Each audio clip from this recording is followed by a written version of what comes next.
Okay, so today I'm going to read a chapter from Mrs. Pigglewiggle.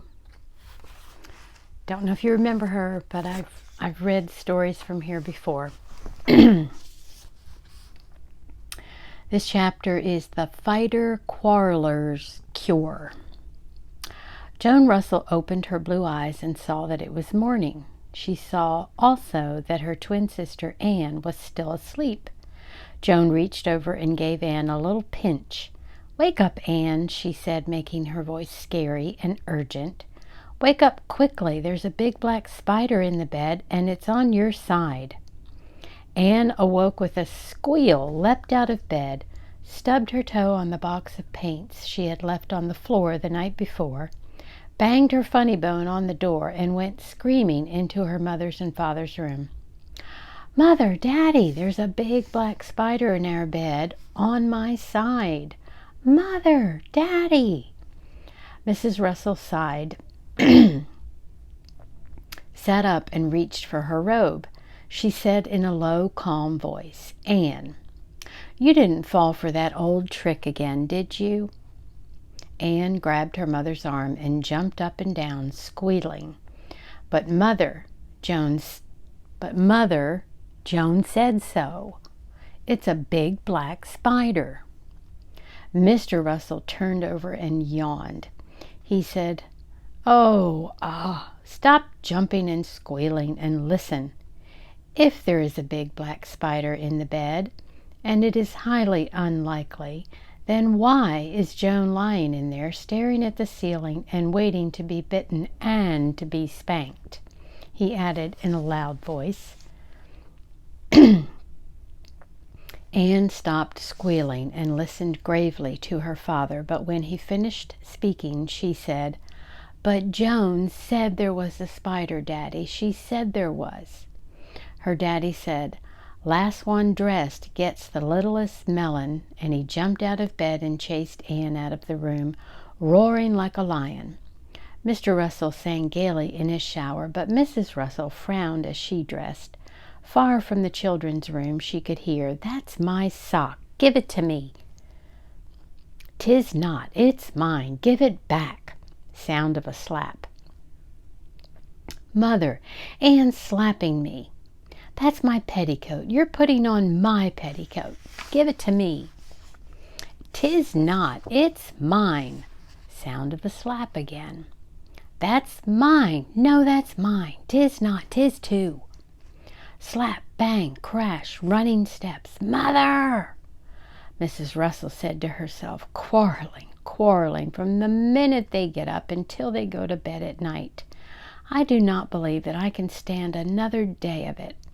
She ran downstairs and began jamming the oranges into the squeezer. Mr. Russell came whistling in to breakfast. He said mildly, "Oh, scrambled eggs again. I was hoping for sausages and buckwheat cakes." Mrs. Russell said, "We had sausages and buckwheat cakes yesterday morning." Mr. Russell said, "What about brook trout? Bill Smith has 'em nearly every morning." Mrs. Russell said crossly, "Perhaps that is why he looks like a trout, and his wife looks like a great big halibut." Mr. Russell peered at her over the top of his morning paper. He said, "You know, sweetheart, I think that the children's fighting and quarreling is making you irritable." Mrs. Russell said, "I think it is too. In fact, it is driving me crazy. Just listen to them."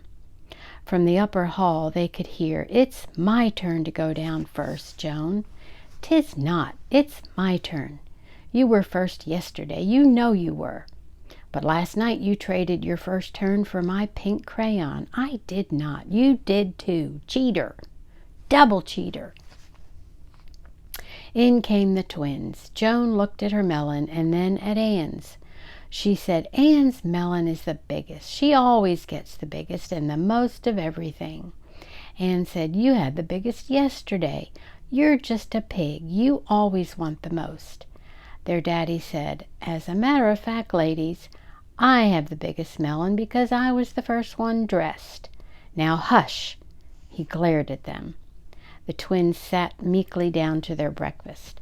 They had taken 2 bites. They had taken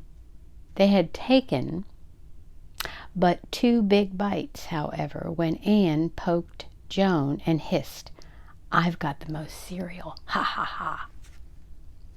Joan hissed back, "Yes, but I have 3 pieces of bacon and you only have 2. Anne looked, and sure enough, Joan did have 3 pieces. She grabbed one, but Joan snatched her wrist, and in the ensuing scuffle they managed to tip over Anne's milk and spill it all over the front of their nice blue pleated skirts. Their daddy spanked them. Their mother sponged them off, and they left for school, red-eyed and miserable, but still quarreling. As they rounded the corner, their mother could hear, "That big tablet is mine. 'Tis not. 'Tis too." After Mr. Russell had left for the office, Mrs. Russell picked up the telephone and called her friend Mrs. Quittrick. She said, "Mrs. Quittrick, this is Mrs. Russell, the twins' mother, and I want to know if Jasper and Myrtle ever quarrel." "Oh, my dear," said Mrs. Quittrick, "all children quarrel. Why, yesterday Myrtle hit Jasper with her big doll, and the eyes came out, and then Jasper hit Myrtle with the little hammer out of his nice new toolbox, and the head came off the hammer, and I just told them that I wouldn't have them breaking up their toys that way." Mrs. Russell said, "But the children, weren't they hurt?" Mrs. Quittrick said, "Why, I didn't notice. I was so angry at them for breaking their lovely toys, and the doll hospital won't be able to put Myrtle's doll's eyes back for 2 weeks, and you know how hard it is to get hammers these days." Mrs. Russell said, "Well, thank you anyway, Mrs. Quittrick," and hung up. She poured herself another cup of coffee, and while she drank it, she thought and thought about her little Fighter-Quarrelers. Then she had an idea. She would call Mrs. Piggle-Wiggle and ask her what to do. Mrs. Piggle-Wiggle would know if anyone would. She called Mrs. Piggle-Wiggle and said, "Mrs. Piggle-Wiggle, I am Mrs. Russell, the mother of Anne and Joan." Mrs. Piggle-Wiggle said, "Oh, yes, the twins. Such darling little girls, and so pretty." Mrs. Russell said, "But they quarrel so, Mrs. Piggle-Wiggle. They begin fighting the moment they open their eyes in the morning, and they don't stop until they fall asleep from exhaustion. It is dreadful, Mrs. Piggle-Wiggle. You should hear them." Mrs. Piggle-Wiggle said, "Oh, I know. That's my sock. No, it's mine. That's my box. No, it's mine. It's not. 'Tis too. You have the most. You're a pig." Mrs. Russell said, "Why, Mrs. Piggle-Wiggle, you must have heard them. I was hoping they didn't quarrel when they were at your house." Mrs. Piggle-Wiggle said, "No, I haven't heard Anne and Joan, but I have heard hundreds of other children. You see, Fighter-Quarreleritis is a common children's disease, and it is very contagious, but very easy to cure." "Easy to cure? Oh, Mrs. Piggle-Wiggle, how?" asked Mrs. Russell. "Well," said Mrs. Piggle-Wiggle, "in the first place, fighting and quarreling are merely habits. One morning a child wakens and feels cross, and instead of smiling at his little brother and saying good morning, he glares at his little brother and shouts, 'You've got on my shirt.' The little brother says, 'I have not,' because he hasn't. The cross child says, 'You have too. You have too,' and the quarreling has begun. The next morning, both children have the Fighter-Quarreleritis, that's a hard word to say, and they wake and begin shouting rudely at each other. It soon becomes a habit, and they forget how to be courteous. Now, Mrs. Russell, I believe that if Fighter-Quarrelers could hear themselves as others hear them, and see themselves as others see them, they would soon realize how unpleasant they were and would be cured. In order to do this with Anne and Joan, You and Mr. Russell will have to pretend to be Anne and Joan. First, however, you must write down every single fighting thing that the children say. Begin with this morning and keep a careful record of the whole day. Say nothing to the twins, but tomorrow you and Mr. Russell repeat their quarrels. I do not believe that it will be necessary to slap and pinch, but be sure to be loud and noisy. Don't laugh and don't let the children know that it's just a game. Look quarrelsome as well as act quarrelsome. One day usually is sufficient. Mrs. Russell said, "Every morning Joan tells Anne that there is a big black spider in the bed on Anne's side, and Anne comes screaming into our room. Should Mr. Russell and I do that?" My, said Mrs. Piggle-Wiggle. That is the way Billy and Tommy Peters used to start the day, only Billy told Tommy it was a cobra. Well, cobra or black spider, you and Mr. Russell do the same. Goodbye and good luck. After saying goodbye to Mrs. Piggle-Wiggle, Mrs. Russell sat down and wrote down every word of Anne and Joan's morning quarreling that she could remember. After school, she purposely gave one of them a bigger apple than she gave the other, and then followed them around and wrote down the quarreling. She stayed in their room while they undressed for bed and took notes. Fortunately, the children were very productive and fought about the amount of toothpaste on their toothbrushes, whose turn it was for the shower, whose pillow was softest, the amount of room they had in the bed, who had the most covers, whose turn it was to turn off the light, who had the biggest feet, whose mouth opened the widest, who had the most teeth, everything. My, they were naughty and disagreeable. When she had finished writing it all down, Mrs. Russell handed a copy to Mr. Russell and told him about Mrs. Piggle-Wiggle. He thought it was a wonderful idea and studied his part carefully. The next morning, Joan opened her blue eyes and was just reaching out to pinch Anne when she heard a commotion in her mother's and Daddy's room, and suddenly the door flew open, and in came Mrs. Russell, clutching her bathrobe and squealing, "Anne! Joan, quick! There is a big black spider in our bed, and it's on my side." Joan said calmly, "How do you know there's one? Did you see it?" Anne awoke, and out of habit she leapt out of bed and ran for the door, squealing. Her mother squealed louder, and Anne, surprised, asked her what the trouble was. Her mother began pounding on the bed and yelling, "There's a big black spider in our bed, on my side. Daddy said so. He saw it." Anne said, "But Mother, if there is a spider, why is Daddy in there?" Her mother paid no attention to her, but continued to squeal, "Daddy said there was. I'm scared. Eee!" Joan said, "We'd better go in and look, Anne." So they solemnly marched into their mother's and Daddy's room. Mr. Russell was lying in bed, gazing at the ceiling.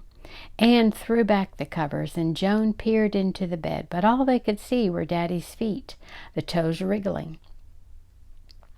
Anne said sternly, "Why did you scare Mother that way, Daddy?" Mr. Russell said, "Was she scared?" and jumped out of bed and ran into the bathroom, shouting at the top of his voice, "Ha ha! My first turn for the shower!" At that, Mrs. Russell came flying in from the twins' room and began pounding on the bathroom door, yelling, "It is not your first turn, it's mine.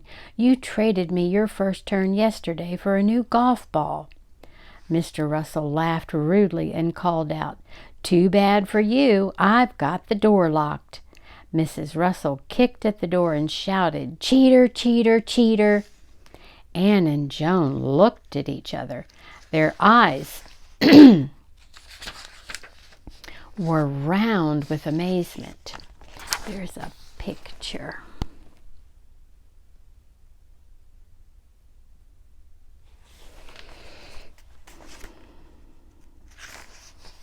Anne whispered, "Let's get dressed." And Joan said, "Yes, let's hurry." And they tiptoed out of the room, closing the door carefully behind them. While they dressed, they could hear their mother and father quarreling. When Mr. Russell came out of the shower, Mrs. Russell said, "You used my towel. That's my towel." Mr. Russell said, "'Tis not, it's mine." Mrs. Russell said, "'Tis not, it's mine." Mr. Russell said, "That's my shirt. You've got on my new shirt." Mrs. Russell said, "Well, you wore my golf sweater." Mr. Russell said, "Take off my new shirt." Mrs. Russell began to bawl. She sobbed, "You wore my golf sweater, and you promised me that I could wear this shirt. You're a pig." Mr. Russell said, "All right, baby, wear the old shirt." At breakfast, Mr. Russell took a little ruler out of his pocket and measured the grapefruit, and then he took the biggest. Mother snatched it away from him and spilled coffee on the new shirt. Mother served the scrambled eggs and gave herself a large heaping plate and Daddy a small serving. Daddy looked at both plates and said, "Pig." "Speaking of pigs," said Mrs. Russell, "it's my turn for the car." "'Tis not," said Mr. Russell. "It's my turn. You had the car last week." Mrs. Russell said, "I only drove up to the drugstore and back last week, and you went clear out to the golf club." Mr. Russell said in a very disagreeable way, "It makes no difference to me how far you drove. You've had your turn, madam." Mrs. Russell began to bawl. "I think you're mean," she wailed. "Isn't it my turn, girls?" She turned to the twins. The girls looked at their mother, but they didn't answer. Instead, they asked to be excused, put on their coats, and hurried off to school. At dinner that night, Daddy took the chops up to the bathroom, and weighed them on the scales. Oh, pork chops, I guess. And then took the two biggest. Mother took the biggest baked potato, but she sorted the string beans out one by one so that everyone got an equal share, but they were ice cold. The twins cleared the table, and Anne carried in the pumpkin pie. Now, pumpkin pie was the twins' very favorite dessert, and so Anne was very careful to walk slowly and put the pie down gently in front of Daddy. But it was wasted effort, for Mother reached over and grabbed the pie, saying, "I'll serve that." "Oh, no, you won't," said Daddy, jerking the pie back. "Will too," said Mother, reaching for the pie. But Daddy jerked it off the table and held it over his head. Mother grabbed his wrist, and the pie went splat all over the rug. The twins began to cry. They said, "Mommy, Daddy, please stop quarreling. We just can't stand it anymore. It's dreadful." Mother said, "Why, we thought you enjoyed fighting." Joan said, "We hate quarreling. We are so unhappy." Anne said, "Fighting is terrible. It makes us miserable." Mrs. Russell took Joan on her lap, and Mr. Russell took Anne on his lap, and they said, "To tell you the truth, girls, we don't like quarreling either. It's just a habit we caught from you." "Why, we must have been quarreling all day." The twins said, "You have, you have." Daddy said, "I'll tell you what we'll do. We'll all join hands and solemnly pledge that there shall be no more quarreling in this house. Then we'll all walk up to Finley's drugstore and seal the pledge with ice cream." Does everyone agree?" "We all agree," they shouted. So they joined hands and said, "I do solemnly pledge that I will not quarrel or fight in this house ever again."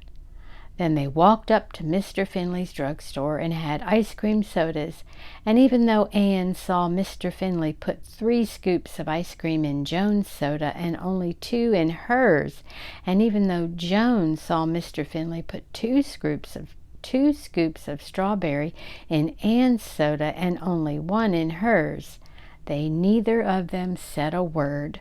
The Fighter-Quarreleritis was cured. The end.